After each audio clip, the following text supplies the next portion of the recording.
Welcome to the Real News Network. I'm Jessel Noor in Baltimore. In breaking news, the mayor, Stephanie Rawlings-Blake, has announced she's not running for re-election next year. Now joining me to discuss this is our investigative journalist, Stephen Janis. Oh, thanks for having me. Appreciate it. So, Stephen, you were in that room right behind us in City Hall where the mayor made her announcement. What did she say? Well, it was a stunning announcement, first of all. I mean, I don't think anybody at City Hall or anyone who covers City Hall expected the mayor to drop out of the race. She's been a very competitive politician, has run consistently and been on the city council since 1995. And of course, her family has a storied tradition here in Baltimore.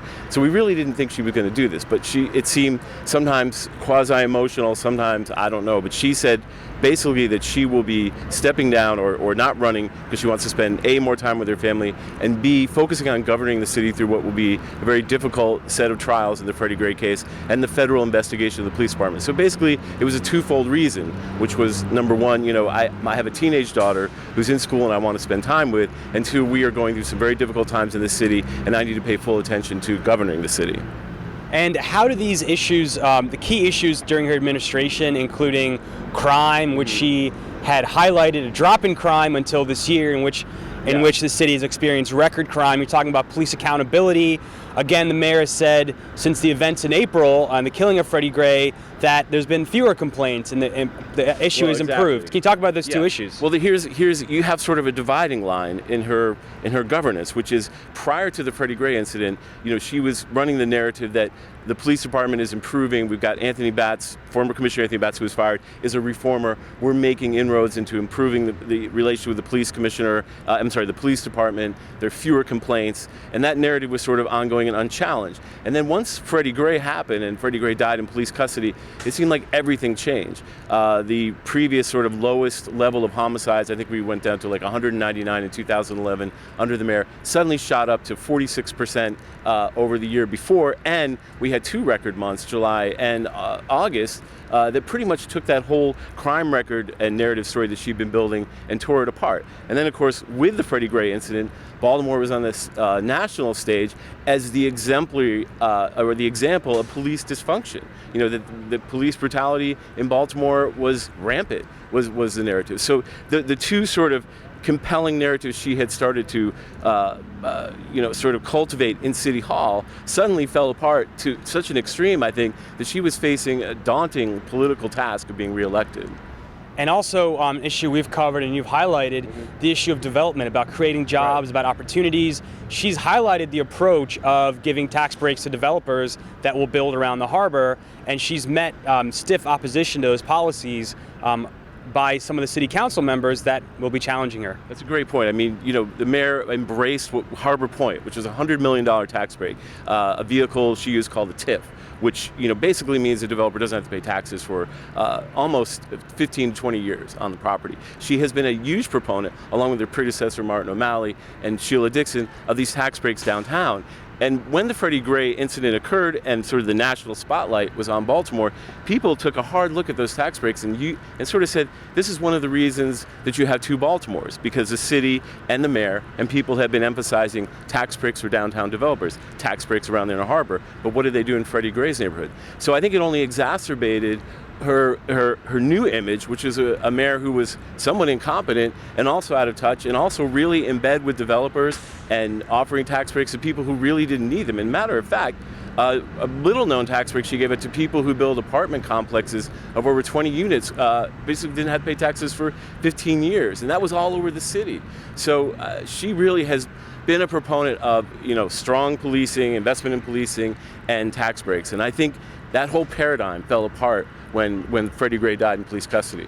And it's not like she's not aware of these issues. I remember last year, it was about a year ago, there was a town hall about police accountability. How do we keep from Baltimore being the next Ferguson? It was a few weeks after the events in Ferguson, and the issue of police accountability was raised. You had Marilyn Mosby spoke out, and you had a sitting police detective saying there are police officers on the force that I warn my own kids about. I don't let them go out by the city by themselves. And so she's aware of this for a long time, and she hasn't acted. So this was an opportunity squandered for this city. I mean, that's the real vexing question about her tenure is that, she had been on the council since 1995. She was well aware of continuing problems. She was on the council during the zero tolerance, which obviously was an extremely unpopular policy in the African American community. She was on the council when police brutality cases were being brought up by community activists. And she even said, I remember at one press conference, that we're only one incident away from being another Ferguson. So she was well aware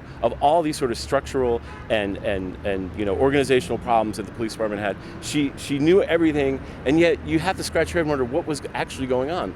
Was the city managing this process? Was the mayor involved? I mean, obviously, looking at what occurred since, it seems like nothing was done. So I think she was facing a pretty big task of being reelected. One thing she mentioned was very interesting. One of the press corps asked her, how are you doing in the polls? Do the polls have anything to do with this? And she admitted, she said, since the rise in crime, she didn't say Freddie Gray, but since the rise in crime, our poll numbers have dipped.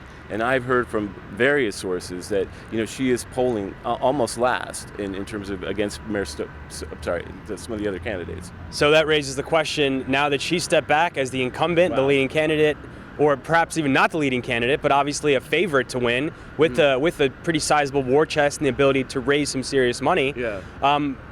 Who's stepping up next? Well, so I would say, obviously the front runner would be Sheila Dixon, just based on her name recognition. She's the former mayor who stepped down. Yes, excuse me, former Mayor Sheila Dixon would be the number one front runner. But let's look at it this way. With Blake, Mayor Dixon, former Mayor Dixon was part of the same machine that produced Stephanie Rawlings Blake. That's the O'Malley legacy. O'Malley became mayor in 1999. Martin O'Malley is currently a presidential candidate, and he since pretty much put Dixon in power, and Dixon in turn put Blake in power. And so maybe Mayor Dixon will suffer from this break where we're looking and saying that whole 15-year legacy has been discredited by the events of the present. So then you might have someone like Carl Stokes, who just announced, who is a councilman in the 12th district, who has been a major opponent of tax breaks. And then you have Catherine Pugh, who's extremely popular, I think, not so much known for her political maneuverings in Baltimore, but a popular state senator.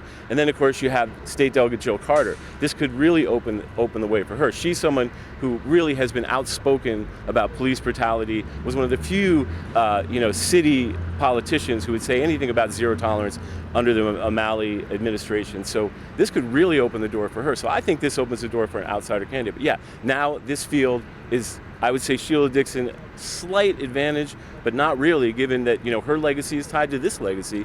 And I think the mayor's saying, I can't run on what I did. Now, would any of these candidates, would they potentially change address some of the structural issues that the mayor seems to be unable or unwilling to address? Well, I mean, I think that's a huge question of this entire election. All these issues have been percolating for years, police brutality, tax breaks for developers, emphasis on downtown and ignoring other neighborhoods, the two Baltimores, the intractable poverty. All these issues have sort of bubbled under the surface because, the O'Malley regime and the O'Malley administration really set the tone and said, we're not going to talk about this. I'm running for president. We're just going to make it seem like Baltimore is good. Now that is broken. I mean, there's not going to be any machine candidate. No one, let's remember that Mayor Rawlings Blake is tied to O'Malley. So now that sort of agenda-setting context is gone. And I think this is like a unique opportunity in the history of the city for people to address some of those structural problems, to literally make it an election. I think someone will be able to really formulate a campaign running against all of that, against that idea of strong policing and tax breaks downtown and whatever happens. I think someone could actually mount a campaign, a successful campaign now, saying, look what she did, she walked away, we need to totally change the dialogue. And I think that's possible. And the death of Freddie Gray has definitely put those issues to the forefront for many people in the city. For years, you as a reporter, myself, we've reported about this kind of stuff, but it was the death of Freddie Gray that sort of turned the conversation, tragic as it may be. I think it has transformed the city's political dialogue. It is certainly, it seems like now, unseated what would have been seen an unstoppable regime in terms of, O'Malley's running for president. Well, now he's at 3%. Blake was, talking just 3 or 4 months ago when Senator Barbara Mikulski said she was retiring, who is the state senator for Maryland. She was talking about maybe running for senator. And now it seems like her career is literally over, and possibly, O'Malley's at 3%. So I think that it's a proverbial political can of worms that has transformed this city and probably marks the end of, what could have been a dynasty. maybe it could given to many people in the city would say a very troubling dynasty, but nevertheless. Stephen, Janis, thanks so much for talking to us. Thanks for having me. I appreciate it. Thank you for joining us at the Real News Network.